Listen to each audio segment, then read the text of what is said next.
캘리포니아 주정부가 12세 이상 학생들에 대한 코로나19 백신 접종 의무화를 검토하고 있습니다. 하지만 15세 이하 청소년에 대한 백신은 정식 사용 승인을 받지 못한 상황인 만큼 반발이 일고 있습니다. 연방질병통제예방센터 CDC 국장이 의료진과 교사 등 감염 위험 직군을 부스터샷 대상자에 포함했습니다. 바이든 행정부는 추가 접종 실행에 돌입했습니다. 대형 유통기업 코스코가 다시 주요 생필품에 대한 구매 물량을 제한합니다. 공급망 문제로 배송이 지연되는 데 따른 조치입니다. 기존 주소 체계의 단점을 보완한 새 단어 주소가 주목을 받고 있습니다. 정확한 주소를 쉽게 전달할 수 있어 인명 구조뿐만 아니라 다양한 분야에서 활용되고 있습니다. 본 프로그램은 뱅크 오브 홉의 새로운 몰기지 전문 컨설턴트 팀이 내 집 마련의 꿈을 도와드립니다. 희망을 설계하는 전문가들의 은행 뱅크 오브 홉 제공입니다. 여러분 안녕하십니까? 9월 24일 첫 소식입니다. 캘리포니아주가 주내 모든 12세 이상 학생들을 대상으로 코로나19 백신 접종을 의무화할지 논의하고 있습니다. 하지만 해당 연령층에 대한 백신은 아직 연방 당국의 정식 사용 승인을 받지 못한 상태여서 접종 의무화가 순조롭게 이루어질지는 미지수입니다. 김재은 기자의 보도입니다. 새 학년도를 맞아 캘리포니아주 전역으로 대면 수업이 재개되면서 교내 코로나 확진자가 잇따르고 있습니다. 이로 인해 학생과 교사가 대거 격리에 들어가는 일이 반복되고 있는 상황. 주내 일부 지역에선 정상적인 학교 생활이 불가능할 정도입니다. The infections have been really disruptive because students have to leave on quarantine or, if they're sick, it takes a while for them to be able to come back. 따라서 캘리포니아주 정부는 12세 이상 모든 학생의 백신 접종 의무화를 논의 중입니다. 수업 결손을 최소화하기 위해선 백신 접종과 같은 조치가 필요하다는 목소리가 높습니다. This is on the table. It's being debated, and over the next few days, we will come out with some recommendations. LA 통합교육구에 이어 어제 베이 지역의 오클랜드와 피드몬트 통합교육구는 12세 이상 학생들의 백신 접종을 의무화했습니다. 이 조치는 학생과 학부모들에게 알리고 적응할 수 있는 시간을 주기 위해 내년 1월쯤에나 시행될 전망입니다. 하지만 아직 12세에서 15세 청소년 대상으로는 백신이 긴급 승인만을 받은 상태여서 학생들의 접종 의무화 조치가 반발에 부닥치고 있습니다. 아직 시행 방식과 면제 대상, 백신 접종 현황 추적 방법 등도 뚜렷하지 않아 교육구들의 고민도 깊어지고 있습니다. At the moment, there are no parameters set as to what it's going to look like, how it's going to be in effect, how it's going to be enforced, anything like that. Those are things that the staff here at OUSD will have to work out. 주 정부는 교사와 교직원에 대해선 접종을 의무화한 상태입니다. 하지만 몇몇 지역에선 이마저도 반발을 불러일으키고 있어 자격이 있는 모든 학생의 접종이 의무화될 경우 이행 조치에 관심이 쏠리고 있습니다. MBC 뉴스 김재은입니다. 연방질병통제예방센터 CDC 자문위원회가 어제 코로나19 백신 부스터샷 대상에서 제외하도록 권고한 바이러스 감염 위험 직업군을 다시 포함한 추가 접종 방안을 발표했습니다. 로셸 월런스키 CDC 국장은 화이자의 코로나19 백신을 맞힌 65살 이상 고령자와 요양시설 거주자, 기저질환이 있는 고위험군 외에 보건 종사자와 교사 등 바이러스 감염 위험이 높은 직업군도 부스터샷 접종 대상으로 하는 방안을 승인했습니다. CDC는 통상적으로 자문위원회의 권고를 그대로 수용해왔기 때문에 이번 결정은 이례적인 것으로 평가됐습니다. 한편 조 바이든 대통령은 CDC의 추가 접종 권고안이 확정됨에 따라 백악관은 이르면 오늘부터 추가 접종 계획 실행에 들어가 6천만 명의 미국인이 곧 접종을 받게 될 것이라고 전했습니다. 워싱턴주의 한 요양원에서 코로나19 집단 감염이 발생해 보건당국에 비상이 걸렸습니다. 노스이스트 드라이 카운티 보건국에 따르면 워싱턴주 콜빌에 위치한 파인우드 테라스 요양원에서는 직원 22명과 거주자 52명이 코로나19에 감염됐고 5명이 숨진 것으로 보고됐습니다. 지난달 25일 첫 확진자가 발견된 이후 급속도로 감염자가 증가했고 사망자 5명 중 4명은 백신을 완전히 접종하지 않은 것으로 나타났습니다.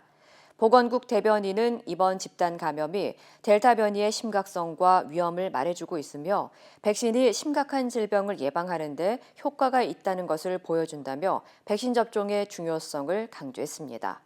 이 요양원 거주자의 64.5%가 코로나19 백신을 맞았지만 직원의 예방 접종률은 37.1%에 그치는 것으로 알려졌습니다. 미국, 일본, 호주, 인도 이렇게 4나라의 협의체인 쿼드의 정상들이 처음으로 얼굴을 맞대고 회의를 했습니다. 미국 국무부는 한국과도 함께하길 기대한다는 입장을 밝혔습니다. 워싱턴에서 박성호 특파원입니다. 백악관으로 인도, 호주, 일본 총리가 모였습니다. 처음으로 얼굴 맞대고 만난 쿼드 협의체의 4개국 정상은 중국을 거론하지 않으면서도 중국 견제에 한 목소리를 냈습니다. 초청자인 바이든 미국 대통령은 민주주의라는 가치를 공유하는 나라들끼리 인도 태평양 지역에서 제기될 도전에 함께 맞설 것이라고 했습니다. We're four major democracies with a long history of cooperation. We know how to get things done, and we are up to the challenge. 쿼드는 코로나 유행, 기후변화, 기술 등의 분야에서 협력하기로 했는데 인도 태평양 지역에선 강압이 없고 주권이 존중받아야 한다며 중국을 겨냥했습니다. We come together in collective strength, with mutual respect, transparently, and importantly, as one. 국무부 브리핑에선 쿼드에 한국의 참여를 희망하느냐는 질문이 나왔습니다. 국무부 대변인은 인도 태평양 지역을 보존, 보호, 강화하는 것이 쿼드의 핵심이라며 그 일을 한국과도 계속해 나가길 기대한다고 했습니다. We look forward to doing that, continuing to do that with the Quad. We look forward to continuing to do that with our South Korean allies. We look forward to doing that with our European allies. 지난 4월 행정부 고위 당국자는 한국이 기술 실무 그룹에 비공식으로 참여할 수 있다고 했는데 이번엔 기대감을 공개적으로 표시했습니다. 한국 정부는 지금까지 미국으로부터 쿼드 참여를 요청받은 바 없다고 밝혀왔습니다. 문재인 대통령이 제안한 한반도 종전 선언에 동의하는지를 묻는 질문에 국무부는 즉답을 피한 채 신중한 반응을 보였습니다. 워싱턴에서 MBC 뉴스 박성호입니다. 대규모 유통기업 코스코가 화장지와 생수 등 주요 품목의 구매 한도를 다시 제한합니다. 리처드 갤런티 코스코 최고 재무 책임자는 오늘 실적 발표 간담회에서 코스코 매장에서 주요 생필품에 대해 1인당 구매 물량을 제한하는 규정을 부활시킨다고 밝혔습니다.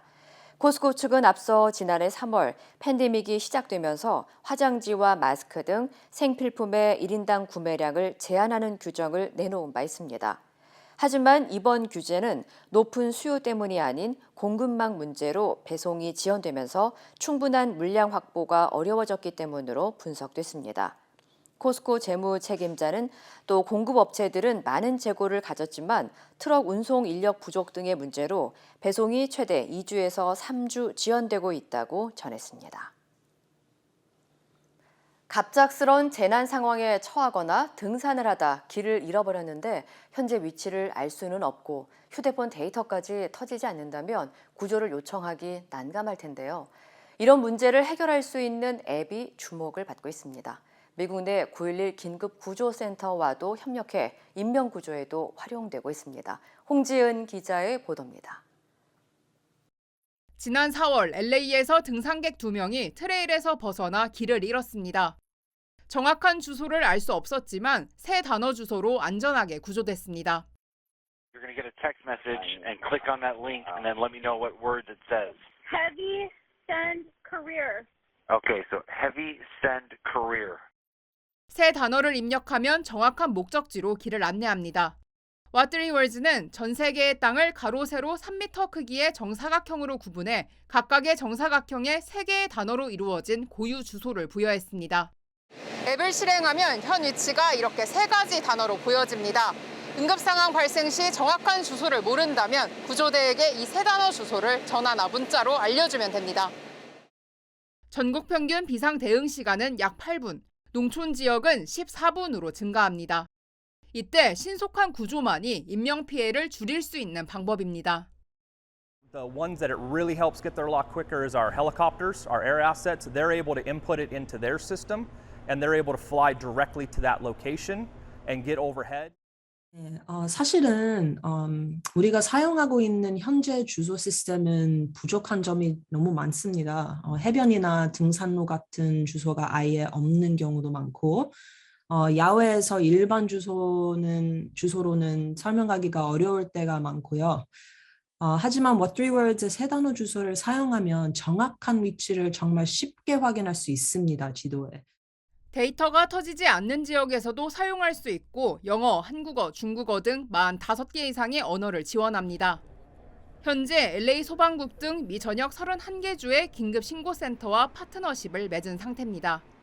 새 단어 주소는 업무 효율성을 높이고 시간을 크게 절약할 수 있어 의료와 군안, 여행, 물류 등 다양한 분야에서 활용되고 있습니다. MBC 뉴스 홍지은입니다. 어제 테네시주의 한 식료품점에서 발생한 총기 난사 사건 용의자의 신원이 공개됐습니다. 데일레인 테네시주 콜리어빌 경찰국장은 어제 오후 콜리어빌의 크로거 식료품점에서 총기 사건을 벌여 최소 16명의 사상자를 낸 용의자는 29살 욱탕으로 확인됐다고 밝혔습니다.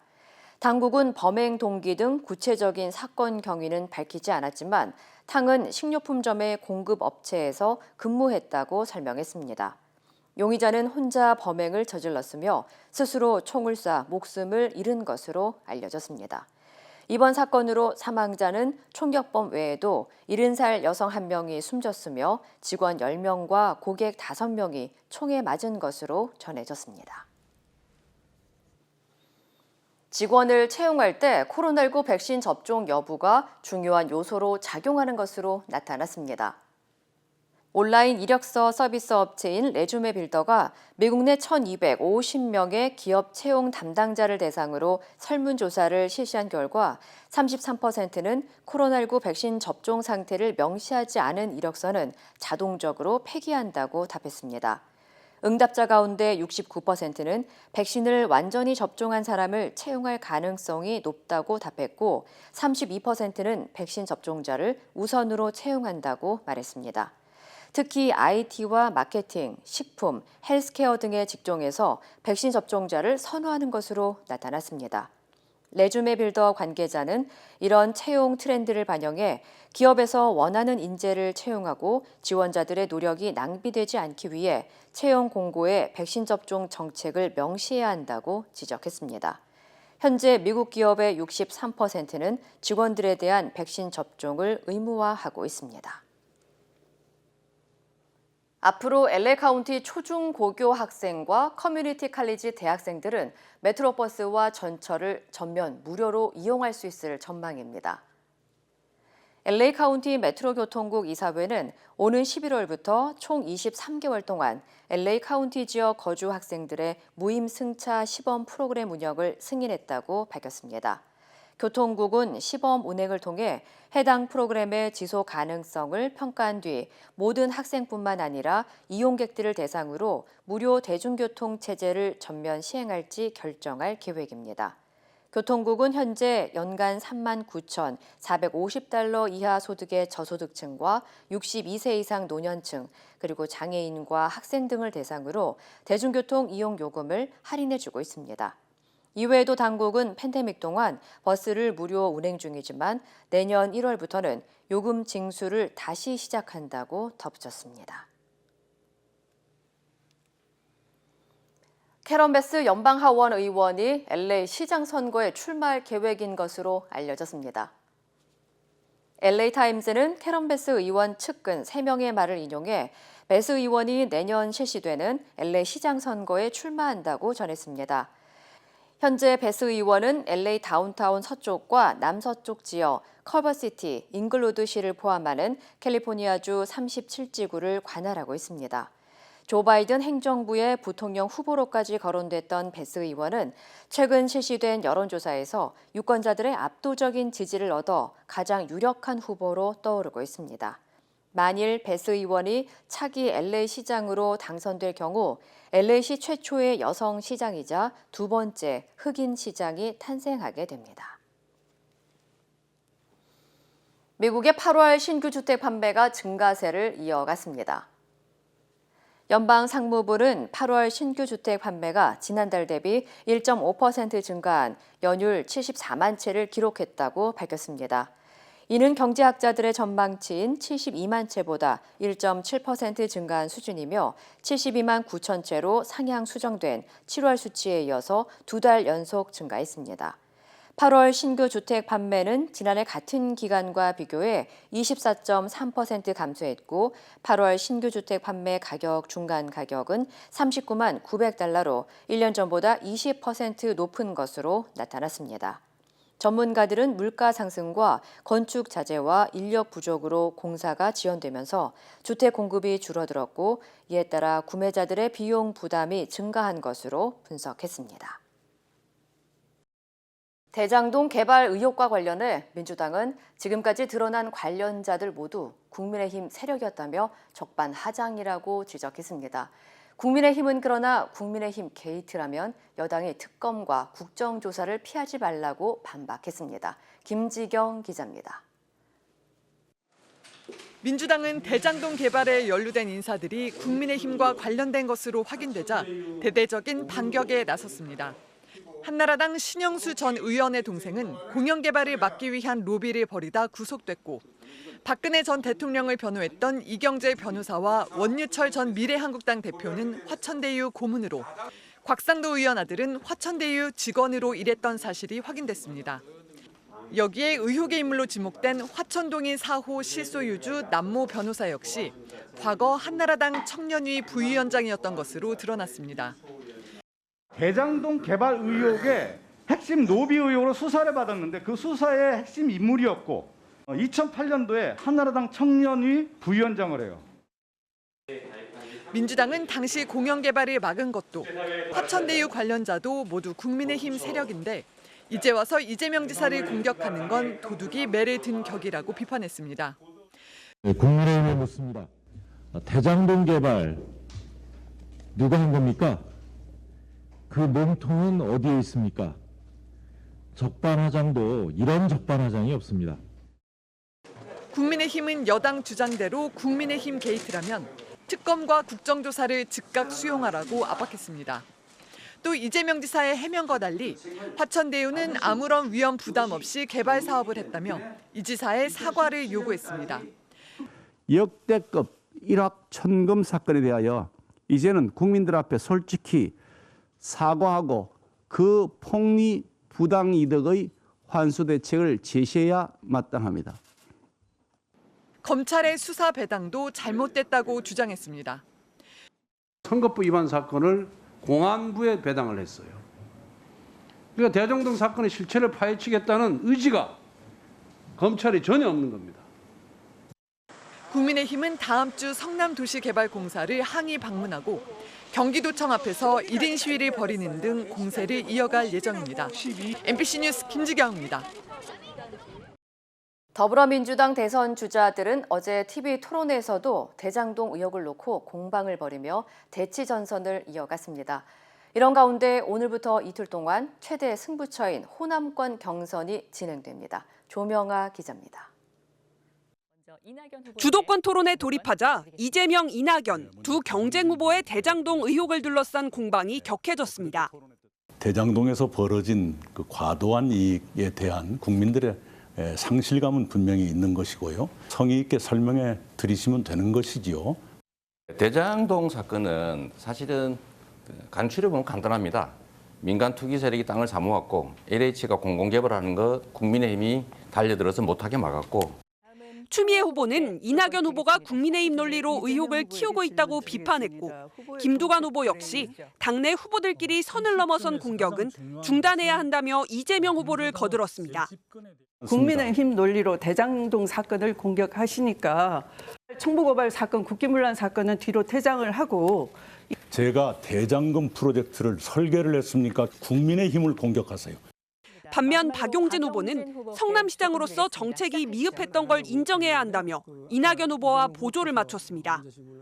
정책적 실패에 대해서는 이거는 원래 설계와는 다르게 갈 수도 있다. 최종적인 책임은 그 설계하고 정치적 책임이 가지고 있는 성남시장 후보. 상당히 일리 있는 지적이십니다. 이제는 앞으로는 이런 공공개발로 개발에 의한 불로소득이 안 생기게 제도 만드는 거 같이 좀 도와주시고요. 그래요.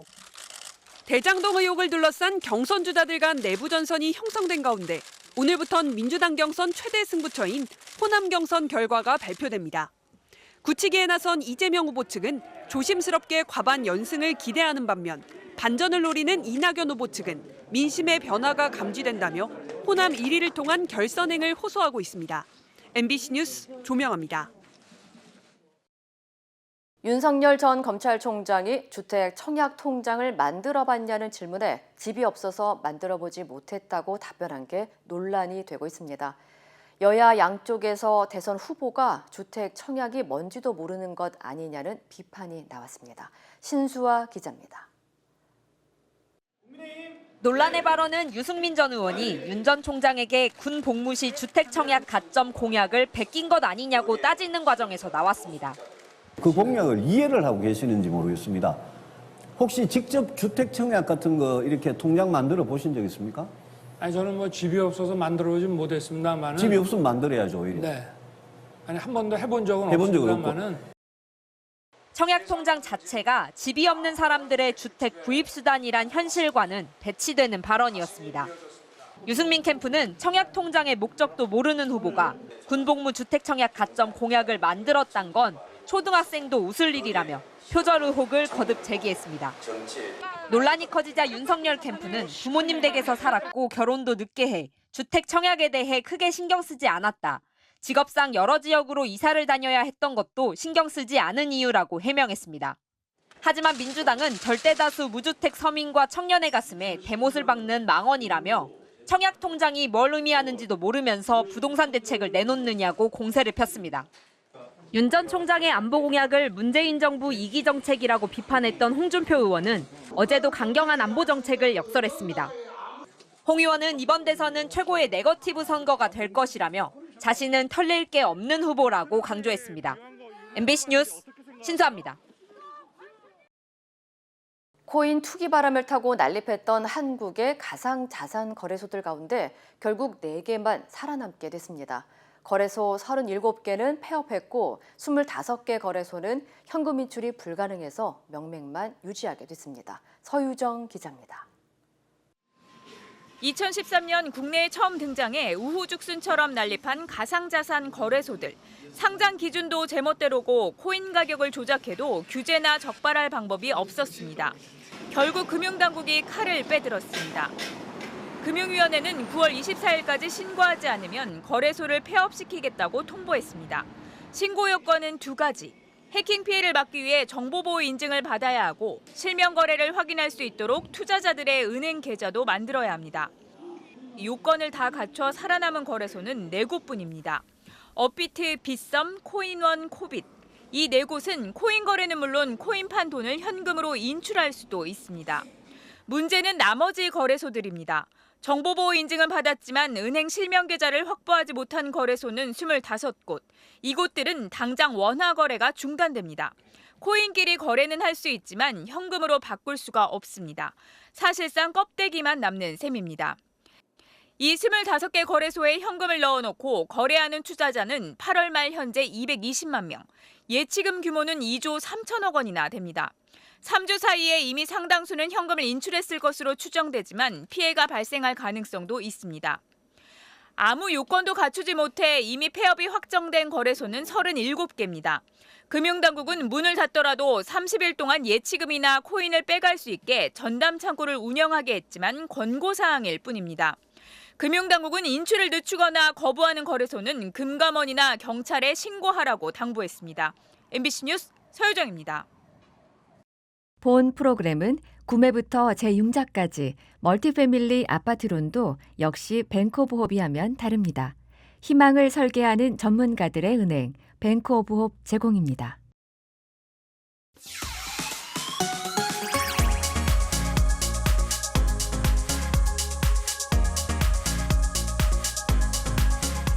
화제의 경제 뉴스를 빠르게 전달해드리는 신선한 경제 시간입니다. 본격적인 가을이 찾아오면서 차에서 캠핑을 즐기는 이른바 차박족들이 더 늘어날 것으로 보이는데요. 앞으로는 캠핑카도 편리하게 빌려서 이용할 수 있다고 합니다. 캠핑용 자동차를 대여 사업용으로 사용할 수 있도록 하는 여객 자동차 운수사업법 일부 개정안이 오늘부터 시행됩니다. 그동안 대여 가능 차종은 승용차와 승합차로 규정되어 있어 화물차나 특수차를 개조한 캠핑카는 대여할 수 없었는데요. 법이 개정되면서 특수 자동차로 분류되는 3.5톤 미만의 캠핑카도 빌릴 수 있게 됐습니다. 저렴하게 다양한 캠핑카를 대여할 수 있어서 소비자의 선택권이 넓어질 것으로 보입니다. 다만 대여 사업용으로 쓸 수 있는 캠핑카 유형이 정해져 있는데요. 캠핑용 차량으로 흔히 쓰이는 소형과 경형은 가능하지만 안전을 위해 중형과 대형은 제외됐고요. 노후화된 캠핑카가 무분별하게 대여되지 않도록 대여용 캠핑카 사용 연수는 9년으로 규정했다고 합니다. 코로나19로 집안에 있는 시간이 길어지면서 가사 스트레스도 커졌는데요. 설거지 부담을 덜어주는 식기세척기가 날개 돋친 듯 팔리고 있다고 합니다.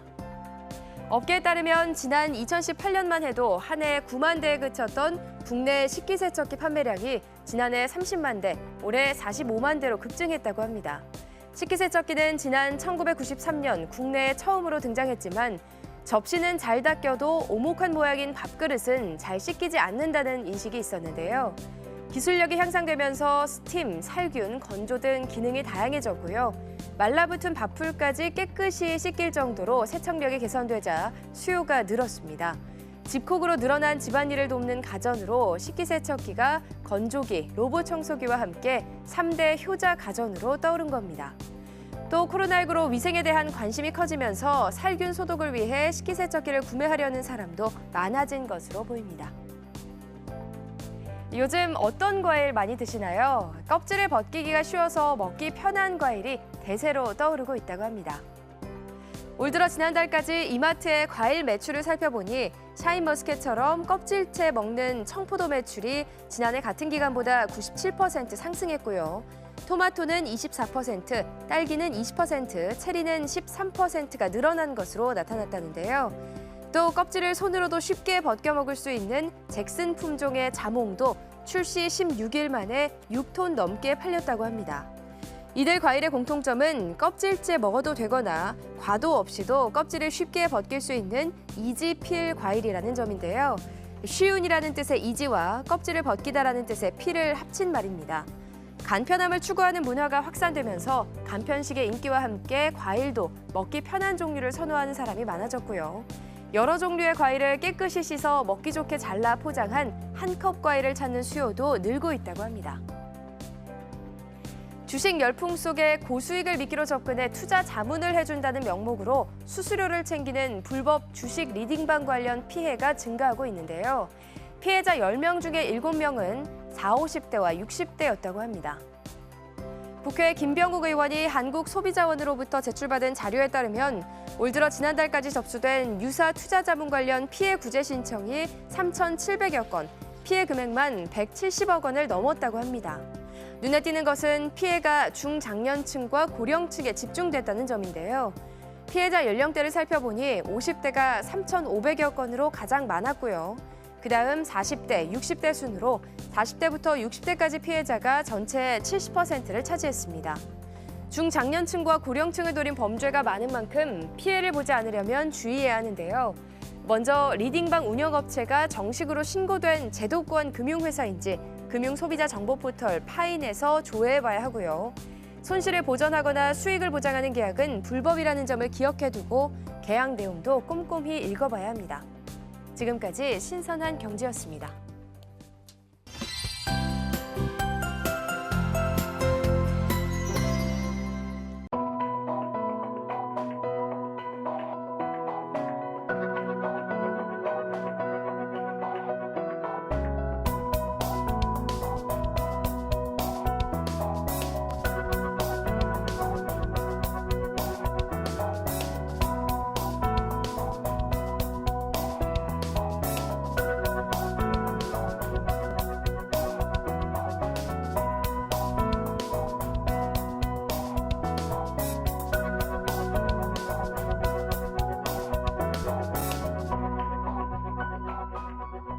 이상으로 9월 24일 금요일 뉴스를 마칩니다. 시청해주신 여러분 고맙습니다.